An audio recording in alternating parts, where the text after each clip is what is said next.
భిన్నత్వంలో ఏకత్వం, ఏకత్వంలో భిన్నత్వం, అది మన సిద్ధాంతం.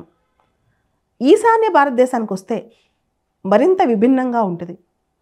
మీరు ఒక్కసారి ఈశాన్యంలో అంటే నార్త్ ఈస్ట్ ఇండియా కనుక గమనిస్తే, ఓ పక్క మేతీసు కూకీస్ అంశం మణిపూర్లో, ఇంకో పక్క నాగా సంబంధించి ఎన్ఎస్సిఎన్ ఐఎం వాళ్ళ ఉద్యమం, ఇంకో పక్క ఉల్ఫా, ఇలా చాలా కనిపిస్తుంటాయి. ఇక్కడ కొన్నిసార్లు పచ్చగడ్డి వేస్తే బగ్గుమంటుంటుంది, కొన్ని సమస్యలు తరాలుగా ఉండిపోతున్నాయి. అటువంటి ఒక అంశమే ULFA, United liberation front of Assam. అసలు ఈ ఉల్ఫా కథ ఏంటి? రీసెంట్గా గవర్నమెంట్ ఆఫ్ ఇండియా చారిత్రాత్మక ఒప్పందం కుదిరింది అని చెప్పి అనౌన్స్ చేసింది. అసలు ఏంటి ఒప్పందం, దీని కథ ఏంటో ఒకసారి చూద్దాం. ఉల్ఫా అనేది 1979లో ఏర్పడిన సంస్థ.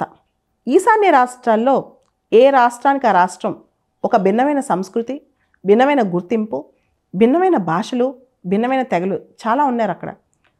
వాళ్ళకి ఏంటంటే వాళ్ళ ఐడెంటిటీ వాళ్ళు కాపాడుకోవాలి, వాళ్ళ సంస్కృతి వాళ్ళు కాపాడుకోవాలి, వాళ్ళకి దాని మీద చాలా మక్కువ ఎక్కువ అనమాట. అస్సాంకి వస్తే ప్రత్యేకంగా అస్సాంలో టీ కానీ ఆయిల్ ఎకానమీ ఇవన్నీ చాలా ఎక్కువ.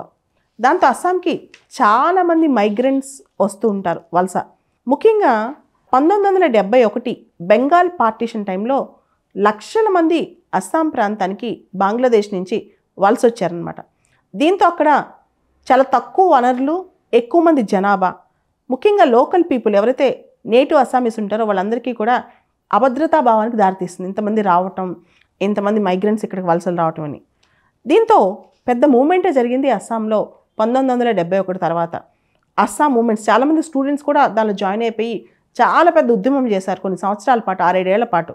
ఆ తర్వాత అప్పట్లో ఉన్న రాజీవ్ గాంధీ గారి ప్రభుత్వం 1985లో Assam students union, all Assam students union Rajiv Gandhi గారి ప్రభుత్వం మధ్య 1985లో అస్సాం అకార్డ్ ఒకటి జరిగింది.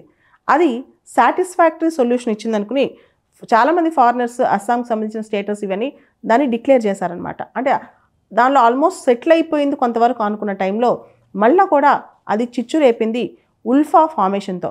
ఉల్ఫా అంటే United liberation front of Assam. ఈ పరిస్థితిలో 1979లో భీమకాంత్ బురగాం, అరవింద్ రాజ్కోవా, అనూప్ చేతియా, ప్రదీప్ గొగోయ్, భద్రేశ్వర్ గోహెన్, పరేష్ బార్వా వీళ్ళందరూ కలిసి 1979 ఏప్రిల్ 7, 1979న ఉల్ఫా ఏర్పరిచారనమాట. ఉల్ఫా ఏంటంటే వాళ్ళకి అస్సాంకి సపరేట్గా ప్రత్యేకంగా సార్వభౌమ దేశం యొక్క స్టేటస్ ఇవ్వాలి అని చెప్పి భారత ప్రభుత్వం వ్యతిరేకంగా సాయుధ పోరాటం మొదలెట్టారు. They launched armed struggle against government of India అనమాట. దాంతో ఈ పోరాటం మనం చూస్తే కనుక 1979లో మొదలైంది, ఇప్పటికి 44 ఏళ్ళు పూర్తయ్యాయి. దీనిలో కిడ్నాప్స్, బెదిరింపులు, తర్వాత బాంబ్ బ్లాస్ట్లు, ఒకటా రెండా ఎంతోమంది మరణాలు, చాలా ట్రాజిక్ లాస్ అయిందనమాట దీనివల్ల. ఇదే తీరుగా చూస్తే కనుక గవర్నమెంట్ కూడా వీళ్ళకి స్ట్రాంగ్గానే రెస్పాన్స్ ఇచ్చింది. గవర్నమెంట్ కూడా వీళ్ళని తొక్కేయడానికే ట్రై చేస్తుంది అనమాట. 1990లో భారత ప్రభుత్వం ఆపరేషన్ బజ్రంగ్ అని చెప్పి ఒక ఆపరేషన్ స్టార్ట్ చేసి దాదాపు 1221 మంది ఉల్ఫా టెర్రరిస్టులని, ఎవరైతే ఉల్ఫా ఇన్సర్జెంట్స్ ఉంటారో వాళ్ళని చాలామంది హతమార్చిందనమాట. దాంతోపాటు అస్సాంలో చాలా ప్రాంతాలని డిస్టర్బ్డ్ ఏరియాగా గుర్తించి అక్కడ ఆఫ్స్పా ఇంపోజ్ చేసింది, armed forces special powers act. అంతేకాదు కొంతకాలం పాటు అక్కడ రాష్ట్రపతి పాలన, ప్రెసిడెంట్ రూల్ కూడా విధించిందనమాట. దీంతో పాటు ఇక్కడ ఈ ఉల్ఫాలో కూడా ఫ్యాక్షన్స్ తయారయ్యాయి, ఉల్ఫాలో కూడా రకరకాల గ్రూప్స్ తయారయ్యాయి. 1992లో ఉల్ఫాలో ఒక గ్రూపు డైరెక్ట్గా గవర్నమెంట్కి సపోర్ట్ చేస్తుందని, గవర్నమెంట్కి ఉప్పందిస్తుందని, చాలా అంశాల్లో గవర్నమెంట్కి సీక్రెట్స్ చెప్పేస్తుంది, గవర్నమెంట్ తరఫున కొన్ని మర్డర్స్, అసాసినేషన్స్ కూడా చేసింది అని చెప్పి అంటుంటారు. ఇవన్నీ పక్కన పెడితే ఉల్ఫాకి సంబంధించి కొంతమంది కొన్ని గ్రూప్స్ అయితే సరెండర్ కూడా అయిపోయాయి. ఒక గ్రూప్ అయితే సరెండర్డ్ ఉల్ఫా అని కూడా పేరు పెట్టేసుకున్నారనమాట. ఇది పక్కన పెడితే ఉల్ఫాని గవర్నమెంట్ ఇంత ఉక్కుపాదంతో తొక్కేస్తున్నా ఇంకో పక్క ఉల్ఫా బతికే ఉంది. దానికి ప్రధానమైన కారణం ఉల్ఫాకి భారతదేశం కంటే కూడా బయట నుంచి సపోర్ట్ ఎక్కువ. ఇన్ఫ్యాక్ట్ చెప్పాలంటే పాకిస్తాన్ ఐఎస్ఐ ఉల్ఫా టెర్రరిస్టులకి సపరేట్గా ట్రైనింగ్ ఇచ్చేవాళ్ళంట. ఇది కూడా ఒక పెద్ద న్యూస్ అనమాట. తర్వాత ఉల్ఫా టెర్రరిస్ట్ క్యాంపులు అనేవి మయన్మార్లో, బంగ్లాదేశ్లో, కొంతకాలం భూటాన్లో కూడా నడిపాయి. ముఖ్యంగా బంగ్లాదేశ్లో ఖలీదా జియా ప్రభుత్వం ఎప్పుడైతే వస్తుందో అప్పుడు ఉల్ఫా టెర్రరిస్టులకు అక్కడ చాలా సేఫ్ హ్యావెన్ అనమాట. చాలా చక్కగా వాళ్ళకి అన్ని మర్యాదలు జరుగుతాయంట. సో ఇవన్నీ ఉల్ఫా టెర్రరిస్టులు ఎక్కువగా జంగిల్స్ హిల్ ఏరియాస్లో ఎక్కువ ఉంటారు. అంటే మయన్మార్ నుంచి బంగ్లాదేశ్ నుంచే వాళ్ళు ఆపరేషన్స్ ఎక్కువగా కొనసాగిస్తూ ఉంటారంట. నార్త్ ఈస్ట్లో మయన్మార్లో మంచి బేస్ ఉందని కూడా అంటారనమాట. దీంతో పాటు పరేష్ బారువా అనే మిలిటరీ చీఫ్, ఈయన ఒసామా బిన్ లాడెన్తో డైరెక్ట్గా కాంటాక్ట్ ఉండేదని కూడా ఒక వినికిడి అనమాట. బిన్ లాడెన్ కూడా వెళ్ళి కలిశారు, ఆయన కూడా సపోర్ట్ ఇచ్చారు కొంతకాలం అని చెప్పి ఒక వినికిడి. దాని తర్వాత Muslim terrorist groups al Qaeda, Harkatul Jihadi Islami వీళ్ళందరికీ కూడా వీళ్ళకి కాంటాక్ట్స్ ఉన్నాయంటే అక్కడి నుంచి కూడా వీళ్ళకి రకరకాల సప్లైస్ వచ్చాయంట. సో ఈ పరిస్థితిలో భయంకరంగా పోరాటం చేసేవాళ్ళు, వాళ్ళు బాంబ్ బ్లాస్టులు చేయటం, హతమార్చడం ఇవన్నీ కూడా.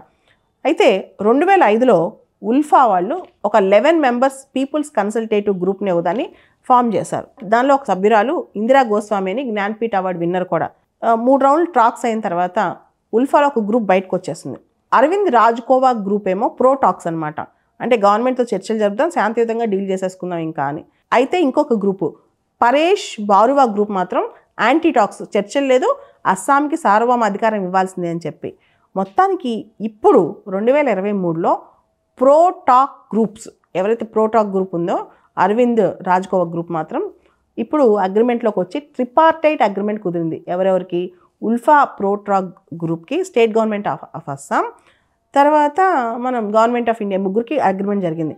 అయితే anti talk group, Paresh Baruva చేతిలోని యాంటీ టాక్ గ్రూప్ మాత్రం గవర్నమెంట్ మేము చర్చలు జరపం, మాకు అస్సాంకి సార్వభౌమ అధికారం ఇవ్వాల్సిన గ్రూప్ మాత్రం ఇంకా బయటే ఉంది. అయితే అమిత్ షా గారు మాత్రం అస్సాంకి ఇది ఒక కొత్త శకం, పీస్ అనేది కుదిరిందని చెప్పి చెప్తున్నారు. ఇది ఒక సొల్యూషన్ అని చెప్పి. ఇది ఉల్ఫా వాళ్ళు ముఖ్యంగా ఎవరైతే యాంటీ టాక్ గ్రూప్ ఉన్నారో వాళ్ళు మాత్రం పీస్ టాక్స్కి ఒప్పుకోవట్లేదు. సో ఇవన్నీ ఎటు దారి తీస్తే మనం చూడాలి.